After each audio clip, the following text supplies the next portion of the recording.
Want me to suck your cock while driving? That one line from Cassie caught Cliff off guard, but thanks to his experience, he stayed calm and composed. How old are you? What? How old are you? 18. Feel better?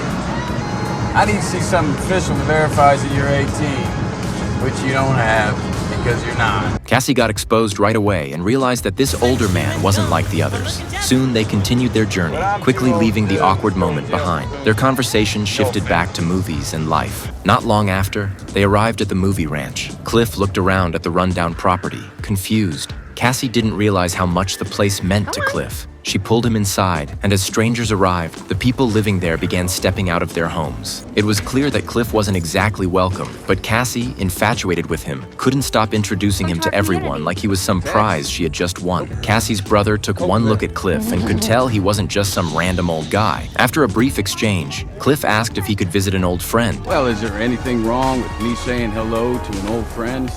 You can't see him right now. As soon as Cliff made the request, everyone's attitude shifted. It was as if there was something they were all trying to hide. The more they resisted, the more Cliff knew something was off. Despite the family's objections, he insisted on going upstairs to see the old friend and was immediately blocked at the door. But Cliff stood his ground. Seeing how determined he was, the others backed down and let him in. Cliff walked up to the room and opened the door to find George, his old friend, lying in bed. After a conversation, Cliff realized that George had lost his memory. Cliff subtly tested him, trying to figure out if letting all those hippies live on the ranch had been George's idea or if he'd been forced into it. But George, lost in his own mind, couldn't give a clear answer. Cliff had no choice but to let it go and left the room. Outside, the crowd had already dispersed. Only Cassie remained, waiting for him. You embarrassed me.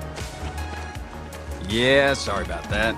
On the way out, everyone at the ranch stared coldly at Cliff. He ignored them, walking straight toward his car, wanting to leave as soon as possible. But once inside, he discovered that the rear tire had been slashed with a small knife. Not far away, a skinny man was sitting and grinning at him. You do that? That's not my car. That's my boss's car. And if something were to happen to my boss's car, well, I'd get in trouble. Cliff didn't want a confrontation, especially with Cassie watching from a distance. He opened the trunk, pulled out the spare tire and tools, threw them on the ground, and told the man to fix it. Fuck you. That response finally pushed Cliff over the edge. Without saying another word, he calmly walked toward the man, who still didn't realize just how badly things were about to go for him.